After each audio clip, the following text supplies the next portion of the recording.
Good morning class. Previous video में मैंने आपको समझाया था कि सब्जेक्ट क्या होता है, हेल्पिंग वर्ब क्या होता है, वर्ब क्या होता है और ऑब्जेक्ट क्या होता है। तो आई होप कि आपको अच्छे से समझ में आ गया होगा, और नहीं आया होगा तो आप उस वीडियो को बार बार रिवाइज करके देखें, तो 2 या 3 बार में आपको आई होप कि अच्छे तरीके से समझ में आ जाएगा, है ना। क्योंकि इतना टफ टॉपिक नहीं है, पर ऐसी जो ग्रामर वाले टॉपिक होते हैं उनके लिए आपको प्रैक्टिस करनी बहुत ही ज़रूरी होती है ना। इजीली नहीं समझ में आ सकता है आपको, क्योंकि ये जो चीज़ें हैं ग्रामर की है, तो ये जो चीज़ें आपको प्रैक्टिस करके ही समझ में आएगी, ठीक है। तो हमने अब जैसे कि पिछली वीडियो में हमने बता दिया था आपको कि वर्ब क्या होता है, ठीक है, सब्जेक्ट पढ़ लिया था। अब वर्ब के साथ, है ना, एक्शन के साथ, एक्शन और वर्ब एक होता है। अब ये तो आपको पता चल गया होगा कि एक्शन को ही हम वर्ब कहते हैं, तो उसके साथ आईएनजी ऐड करके और हम एक्शन बनाते हैं। अब कैसे करते हैं, जैसे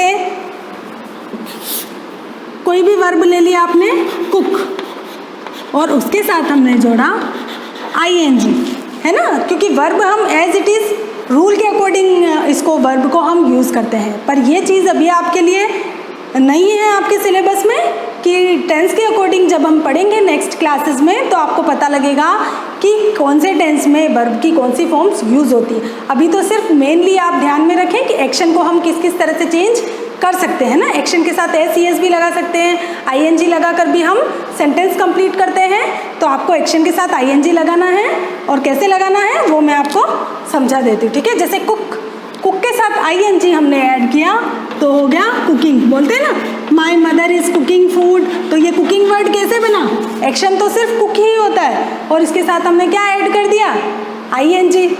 आप बोलते हो ना क्या कर रहे हो, रीडिंग कर रहे हो, तो रीड प्लस रीडिंग वर्ड कैसे बनता है, रीड प्लस आईएनजी, क्या वर्ड बन गया, रीडिंग।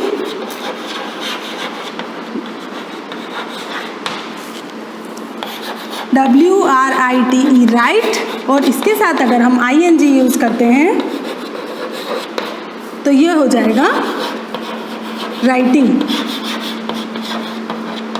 देखो, अब मेन आपको ये ध्यान में रखना है कि कितनी बार अगर किसी स्पेलिंग में, किसी वर्ब के अंदर, किसी एक्शन के अंदर हम आईएनजी ऐड करते हैं तो थोड़ा सा स्पेलिंग में कहीं पर भी चेंज हो सकता है। सब में आए ऐसा कंपलसरी नहीं है, पर किसी किसी स्पेलिंग में चेंज आ सकता है, तो ये भी आपको ध्यान में रखना है। जैसे इसमें हमने कोई चेंज नहीं किया, है ना, कुक, कुक के बाद डायरेक्ट आईएनजी लगा दिया, कुकिंग हो गया।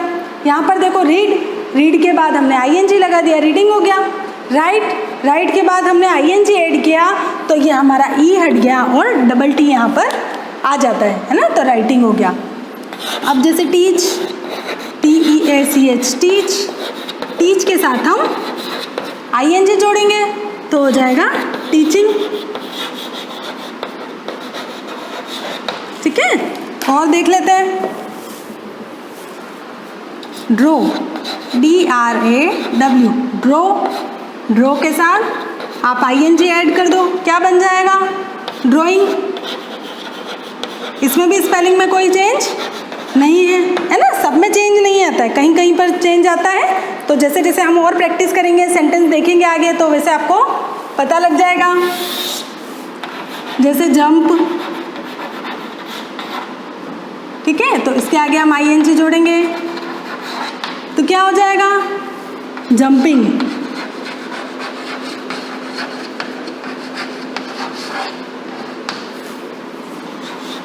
लर्न, आईएनजी, तो क्या हो जाएगा, लर्निंग।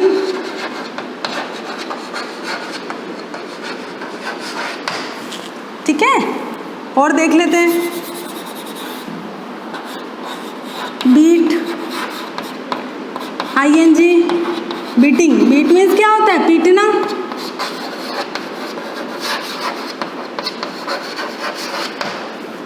ईट प्लस आईएनजी जोड़ो, आईएनजी ऐड करके नया वर्ड हमारा क्या बन जाएगा, ईटिंग।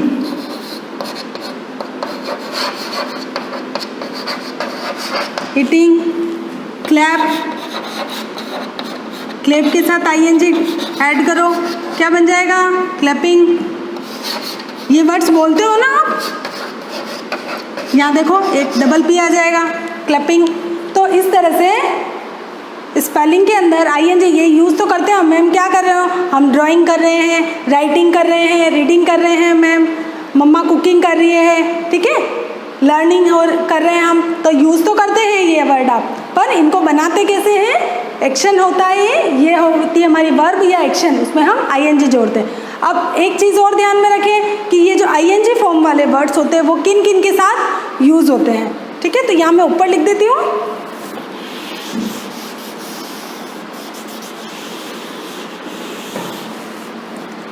ये आईएनजी फॉर्म वाले वर्ड्स, जैसे अभी हमने हेल्पिंग वर्ब पढ़ी ना, इज, एम, आर, वॉज और वर,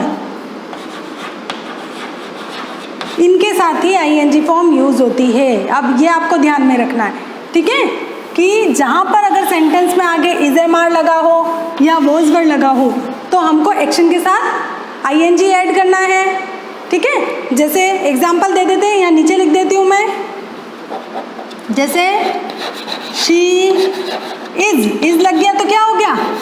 अगर यहाँ सिंग लिख दिया तो ये रॉन्ग हो जाएगा, क्या होगा? शी इज सिंगिंग, क्योंकि इज आ रहा है। फिर जैसे और सेंटेंस देख लेते हैं, आई एम ईटिंग, मैं खा रहा हूँ, तो ईटिंग लगाएंगे, ईट नहीं लगाएंगे। ईटिंग क्यों, आईएनजी क्यों लगाएंगे? क्योंकि एम आ रहा है। इज, एम, आर, वॉज, वर, इनके साथ ये एक्शन के साथ आईएनजी ऐड करोगे तो ही वो सेंटेंस हमारा राइट होगा। जैसे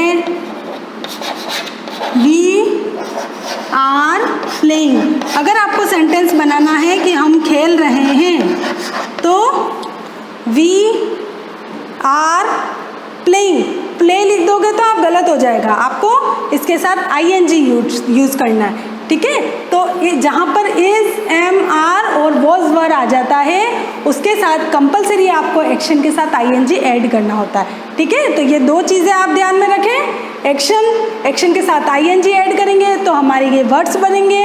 और कहाँ कहाँ यूज़ करने हैं हमको?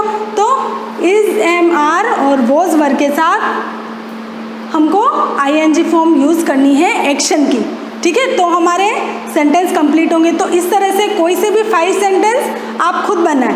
आपका क्लास वर्क तो ये है कि आपको जो ये ब्लैक बोर्ड पर मैंने एक्सरसाइज करवाई है, जो ये प्रैक्टिस करवाई है, वो आपको नोटबुक में उतारनी है। और आपका होमवर्क ये है कि कोई से भी 5 सेंटेंस है ना, एनी 5 सेंटेंस आपको अपने मन से बनाने हैं जिसमें इज, एम, आर और वॉज वर हो और आपको आईएनजी। जैसे मैं आपको कुछ एग्जाम्पल दे देती हूँ।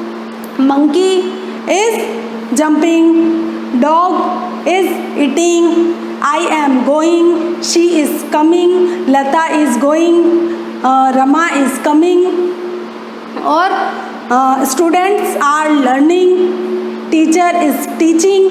तो बहुत सारे सेंटेंस आप बना सकते हो मन से, कोई से भी, ठीक है ना। बस ये ध्यान रखना है कि अगर आप आईएनजी ऐड कर रहे हो तो कंपलसरी आपको इज, एम, आर और वॉज वर यूज़ करना है और एक्शन के साथ आईएनजी ऐड करना है। और स्पेलिंग में क्या चेंज आ रहा है वो भी आपको ध्यान रखना है, ठीक है। तो प्रैक्टिस करें ज़्यादा से ज़्यादा। Thank you.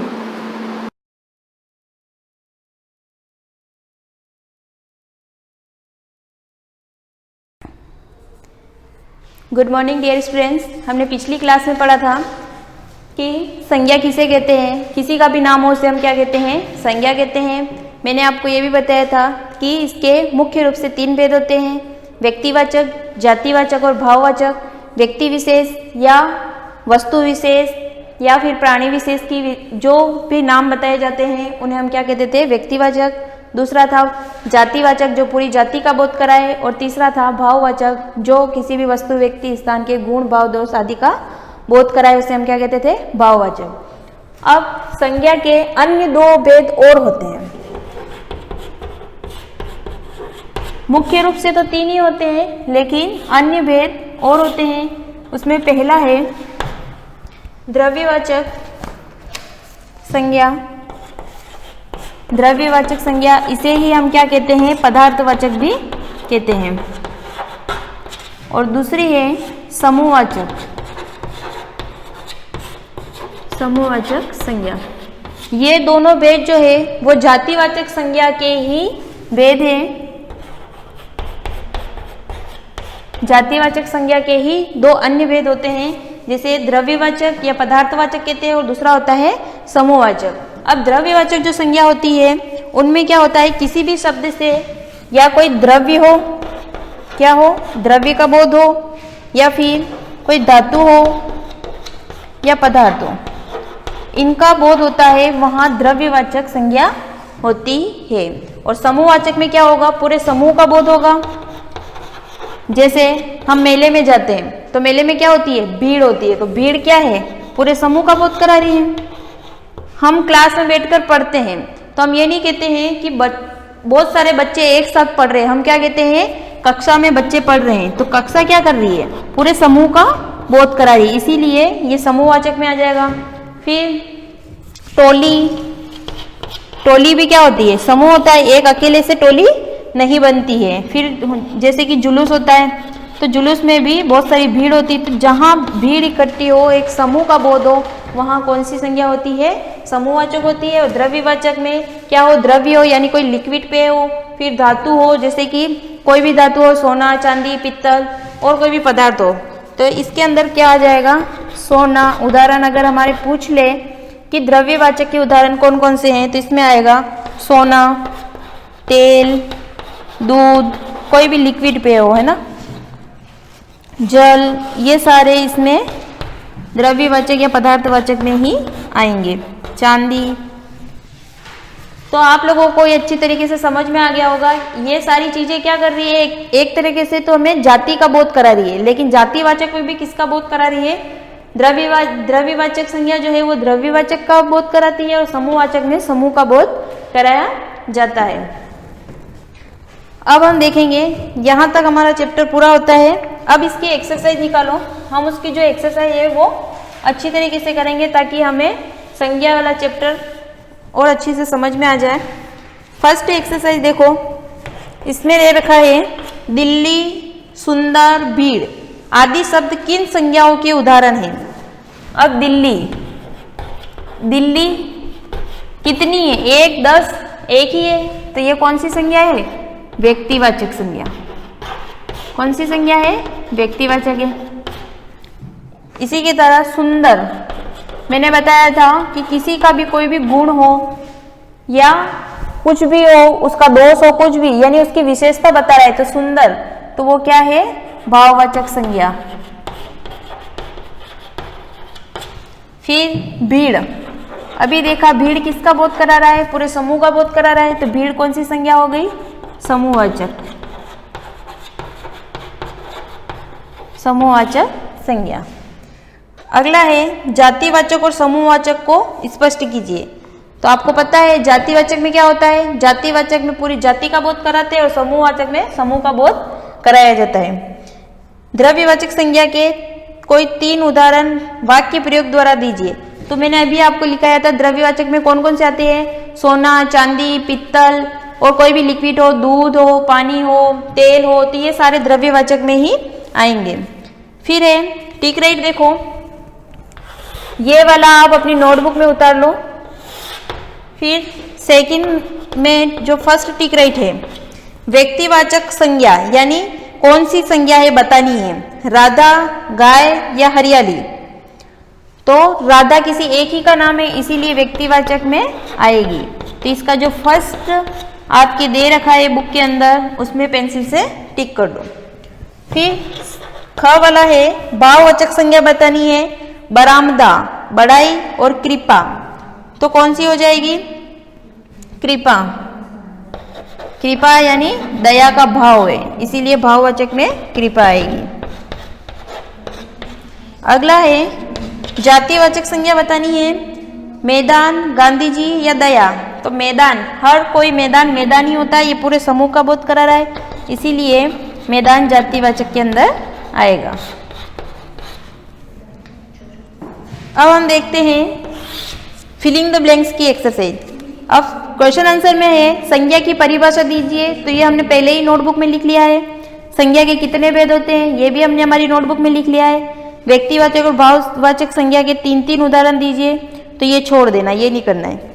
फिर सेकंड जो है फिलिंग द ब्लैंक्स, इसमें क्या है, इन मूर्तियों की सबका मन मोहती है, तो भाववाचक में लिखनी है। आगे आपको ब्रैकेट में क्या लिख रखा है, भाववाचक। इन मूर्तियों की, फिर डैश सबका मन मोहती है।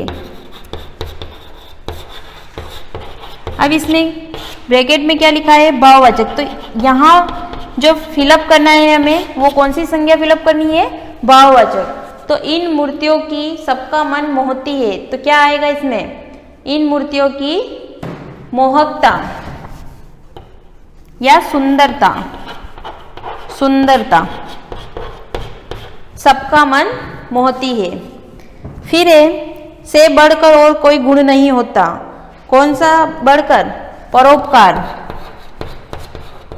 परोपकार या दया से बढ़कर कोई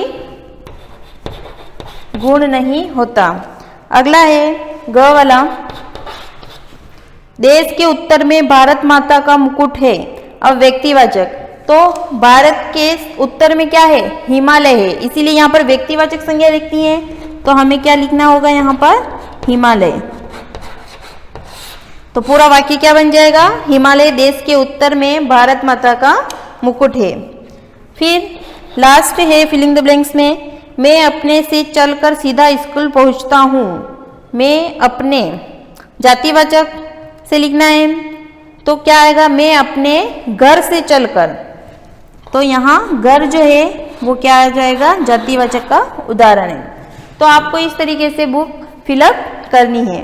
फिर हमारी अगली एक्सरसाइज है, निम्नलिखित वाक्यों में से संज्ञा शब्द छांटिए और उनका भेद लिखिए। यानी पूरे वाक्य को हमें क्या करना है, पहले अच्छी तरीके से पढ़ना है, फिर पढ़कर उसमें से हमें कौन सी संज्ञा है ये छांटनी है, और वो फिर बताना है कि इनमें कौन सी संज्ञा है। तो फर्स्ट है, इन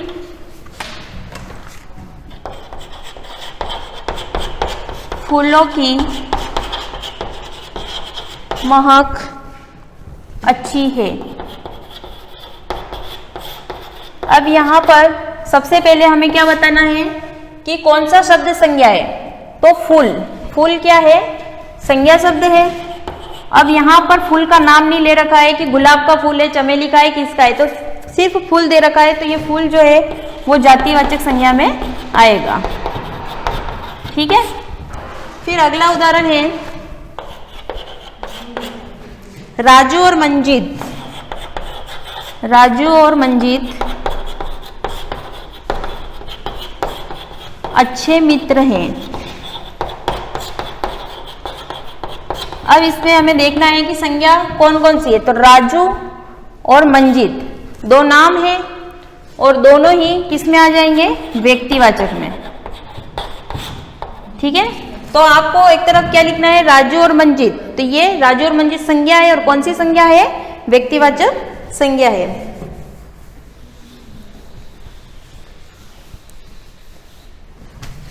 अगला है, सेना ने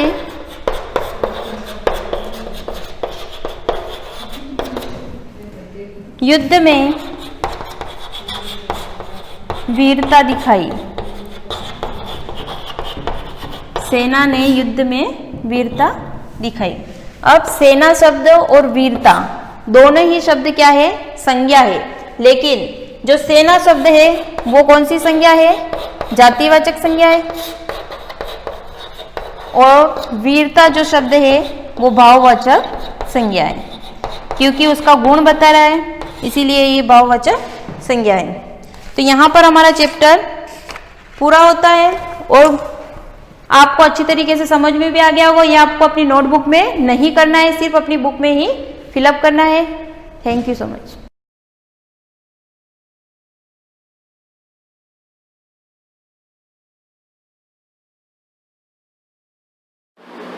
गुड मॉर्निंग क्लास। आज हम लोग क्या पढ़ रहे हैं, हमारा चैप्टर नंबर 3। ठीक है। चैप्टर नंबर 3 हम लोगों का क्या है, रीजनल एंड रोमन नंबर्स। हम लोगों ने जो चैप्टर नंबर 2 तक पढ़ा था तो उसमें हम लोगों ने क्या क्या देखा था, पहले वो देख लो आप लोग, फिर उसके बाद हम लोग चैप्टर स्टार्ट करते हैं। हमारा चैप्टर मतलब जो 2 पॉइंट था, जो सेकंड चैप्टर था, उसके अंदर हम लोगों ने क्या क्या पढ़ा था वो आप लोग एक बार फिर से देख लो, है ना। उसमें मैंने आप लोगों को बताई थी, एक तो right in a words, right in a digit, है ना। फिर उसके बाद उसके प्लेस के कहाँ कॉमा लगाना था वो यूज़ करना सिखाया था। एक्सपेंडेड फॉर्म, शॉर्ट फॉर्म सिखाई थी मैंने। फिर प्लेस वैल्यू बताना, प्लेस वैल्यू मतलब जहाँ पर जो डिजिट लिखी है उस प्लेस पे, कौन सी प्लेस पे वो डिजिट आ रही है, जैसे 1000 पे है या टेंस पे है या वंस पे है, उस डिजिट को लिखना था।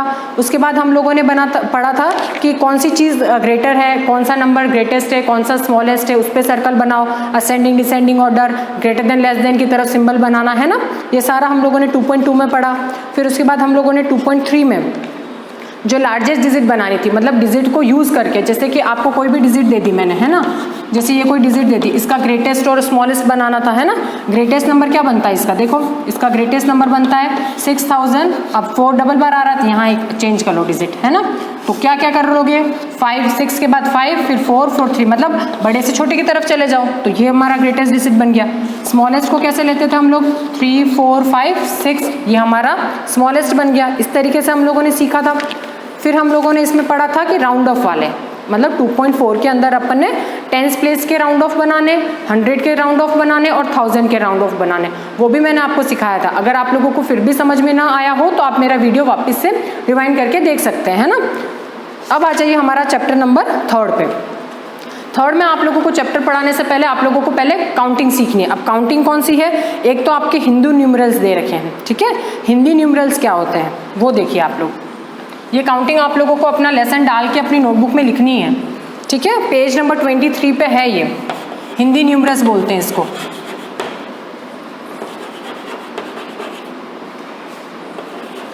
वैसे तो आप लोगों की बुक में है, लेकिन फिर भी मैं थोड़ा बहुत बता देती हूँ यहाँ पे कि इसको आप कैसे लिखोगे। देखो कैसे बनाओगे, 1 को ऐसे बनाना, ठीक है।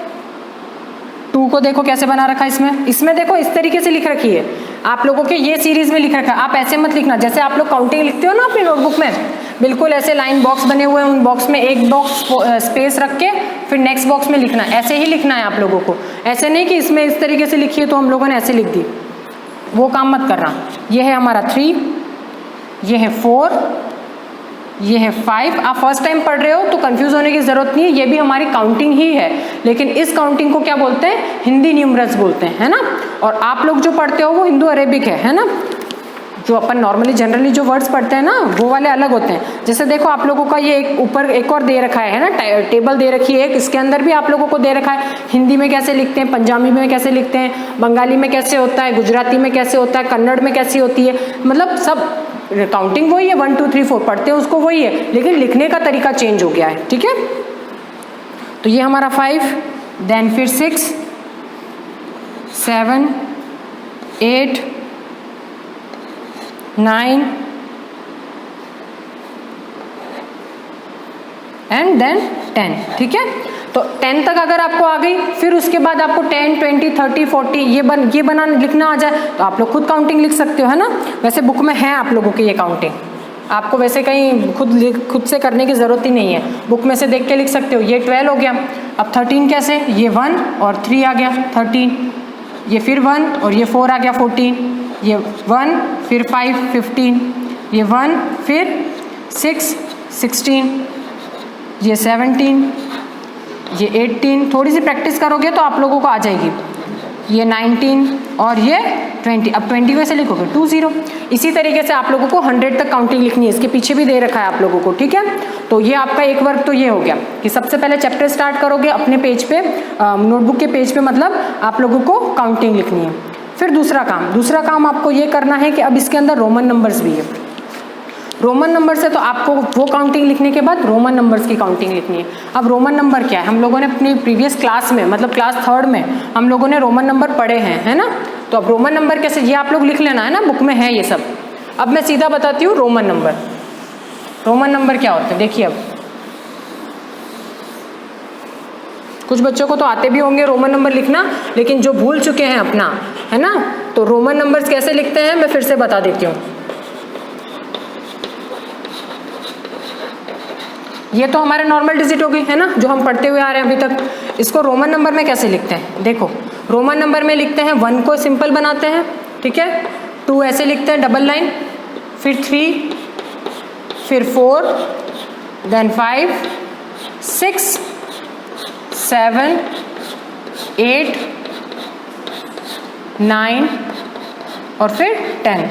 अब इसको लिखने का तरीका कैसा, 10 क्या है हमारा x, तो इसको आप क्या करोगे 11 बनाना है तो x बना लो, मतलब सब में 11 तो आएगा ही, तो सब तरफ क्या बना लो 20 तक x बना लो, है ना, तो इजी रहता है। 10 + 1 है ना, 10 + 1 क्या होता है 11, तो इसके आगे 1, 2, 3, 4, इधर से देख के 5, 6, 7, 8, 9 और यहाँ पे लिख रही हूँ मैं 10 क्या मतलब एक x तो पहले से लगा हुआ और डबल x लग गया तो वो 20 बन गया, ठीक है। इसी तरीके से आप 20 के बाद 20 ऐसे लिखा जाता है, तो उसके साथ में एक 1 और लगा दिया तो 21, फिर डबल x हो गया तो उसके साथ 2 लगा दिया तो 22, फिर ये बन गया 23, है ना। तो इस तरीके से आप लोगों के 100 तक आप लोगों को काउंटिंग लिखनी है। अब आप बोलोगे मैम हमारी बुक में तो 40 तक ही है, तो मैं आपको बता देती हूँ कि आगे कैसे लिखना है, ठीक है। 40 तक तो आप लोग देख के लिख सकते हो, लेकिन अगर इसके आगे 41 से लिखनी है तो कैसे लिखोगे, तो ये मैं इरेज कर रही हूँ, यहाँ से बता रही हूँ मैं कि आगे आप लोग कैसे लिखोगे। लिखनी है आप लोगों को, ये मैं सारी नहीं लिख रही हूँ, है ना। देखो मैं आपको 10, 20, 30, 40, 50, 60, 70, 80, 90 और 100 ये कैसे लिखते हैं ये बता रही हूँ। तो इसकी हेल्प से आप लोग ये लिख सकते हो। तो 10 कैसे लिखते हैं x, है ना, 20 में क्या हो जाएगा डबल x, 10 + 10, 30 में ट्रिपल x। अब 40 में क्या करना 4 बार x मत लिख देना, आप लोग क्या करोगे या ट्रिपल x आ रहा तो 4 बार x, ये रॉन्ग है, ये नहीं करना, ठीक है। 30 तक तो आएगा। फिर देखो 50 को क्या बोलते हैं, 50 को बोलते हैं हम लोग L, है ना, 50 को बोलते हैं L। तो L में से मतलब 50 में से 10 अगर मैं माइनस कर दूं, देखो इधर 50 में से अगर मैं 10 माइनस कर दूं तो 40 आ जाएगा। तो 50 क्या है L, और 10 माइनस करने के लिए x पहले लगा लो, तो ये बन गया हमारा 40, ये 50। अब वापस 50 + 10 मतलब LX, फिर 50 + डबल x मतलब 70, 20 हो गया ना ऐड इसमें, 50 + 20 70 बन गया। L ट्रिपल x मतलब 80। अब 90 को फिर से कैसे लिखते हैं, तो हम लोग 100 को लिखते हैं C, है ना। 100 में से मैं अगर 10 माइनस कर दूं कितना आएगा 90। तो x के पहले हम लोग क्या लगा देंगे, मतलब 100 के पहले क्या लगा देंगे x, मतलब अगर पहले लिख रहे हो तो वो माइनस हो रहा है, और अगर इसके बाद में ऐड करते जाते हो, जैसे देखो इसमें और इसमें ज़्यादा डिफरेंस नहीं है, ये XL है और ये LX है, तो कंफ्यूज मत होना इन दोनों में, ठीक है। तो ये हो गया हमारा 100 तक। अब इसकी हेल्प से और इसकी हेल्प से आप लोग पूरी 100 तक काउंटिंग लिख सकते हो, ठीक है। तो आप लोगों का आज 2 ही वर्क दिया है मैंने आप लोगों को। एक तो आपको हिंदू वाली जो आपको बताई थी मैंने, हिंदू नंबर से उसकी काउंटिंग लिखनी है, और एक रोमन नंबर की काउंटिंग लिखनी है, ठीक है। पहले आप ये सीख लो अच्छे से, फिर हम लोग नेक्स्ट क्लास में क्या करेंगे एक्सरसाइज पढ़ेंगे 3.1, ठीक है। Thank you.